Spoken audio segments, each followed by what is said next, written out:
It's your boy Papa Cheesy here again to continue a series of videos I will be doing on the comedic genius of Mike Judge. Last time I discussed Beavis and Butthead, but today we're going to be focusing on his first full-length feature film, Office Space.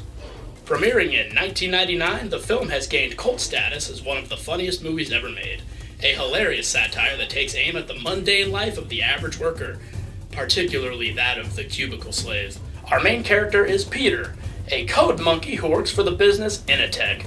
He spends his days slowly wasting away. I generally come in at least 15 minutes late. I use the side door, that way Lumberg can't see me. And after that, I just sort of space out for about an hour. I'd say in a given week, I probably only do about 15 minutes of real, actual work. Finding solace only in those as miserable as him.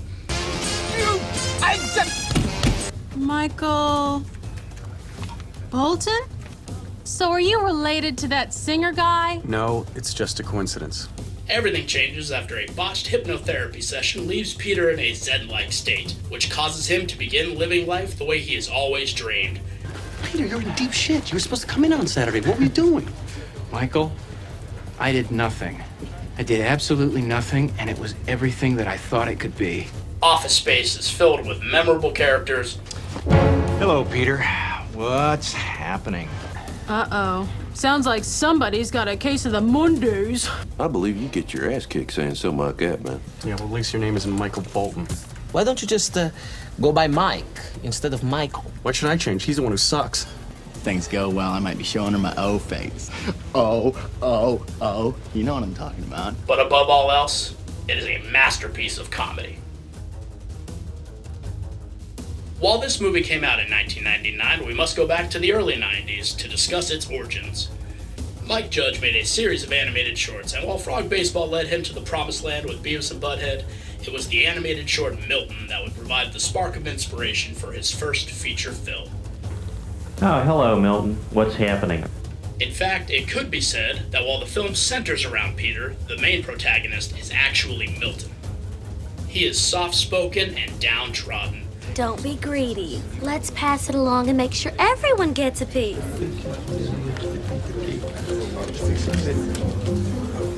Written off by his peers, a joke to his bosses. I'm gonna have to ask you to go ahead and move your desk again. Milt, we're gonna need to go ahead and move you downstairs into storage B. No. We got an investigator here. He has everything stripped away from him until eventually reaching his breaking point. We follow him all the way from taking a bus to work to living it up on the beach.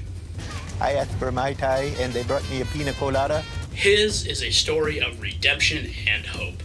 He is the heart of the movie.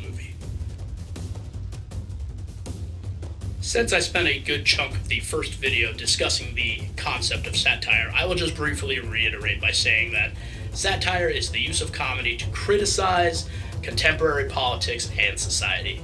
So with that said, Office Space is very much a product of the late 90s.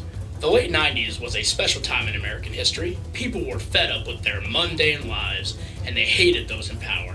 Either you choose to be at your desk on time from this day forth, or you choose to find yourself another job. The American dream was becoming more and more the American illusion. Morale was low and cynicism was high. It became an act of rebellion to choose to go against the zombie-like nature of the American life and to be free. Can you prove that you didn't offer to save my job if I let you blow me? People were finally free. Free from the mundane, free from the asinine rules, free from being just another monkey with a typewriter. So I'd say in a given week, I probably only do about 15 minutes of real, actual work. The dawn of a new millennium was upon us, and it was time for a change. Hindsight is the act of fully understanding something only once an event has passed. More often than not, this is typically used as a negative, and sadly I must do that here.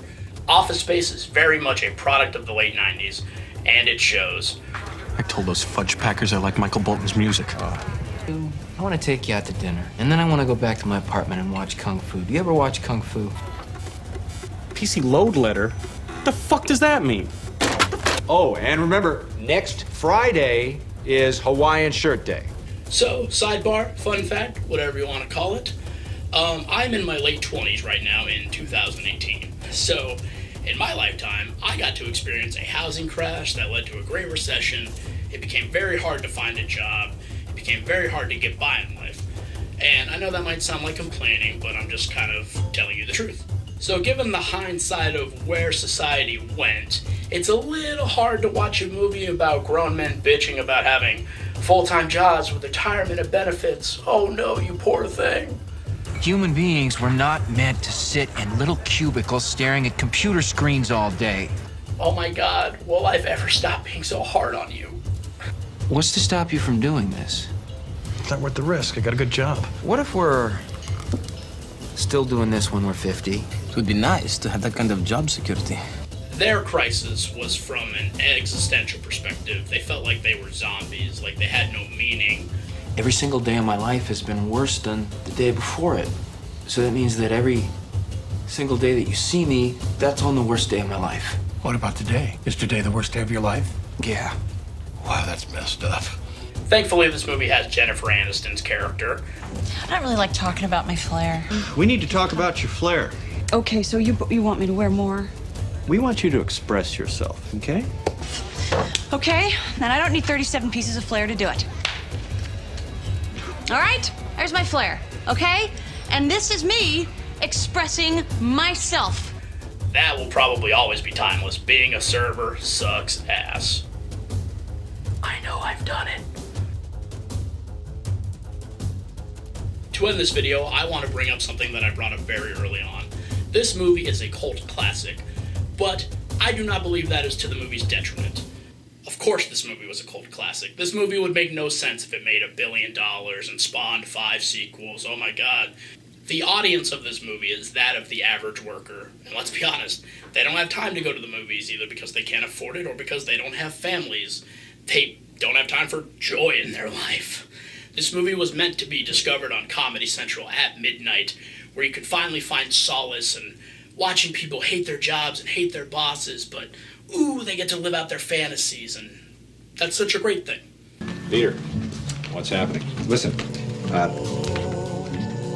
I don't like my job, and I don't think I'm gonna go anymore. Won't you get fired? I don't know. But I really don't like it, and I'm not gonna go. So you're gonna quit? Nuh-uh, not really. I'm just gonna stop going. When did you decide all of that? About an hour ago. Really? What are you gonna do about money and bills and... You know, I've never really liked paying bills. I don't think I'm gonna do that either. This movie is a must-watch, and thank you so much, Mike Judge, for bringing it into existence. You're amazing. As for the rest of you, I'll see you next time. Papa Cheesy out.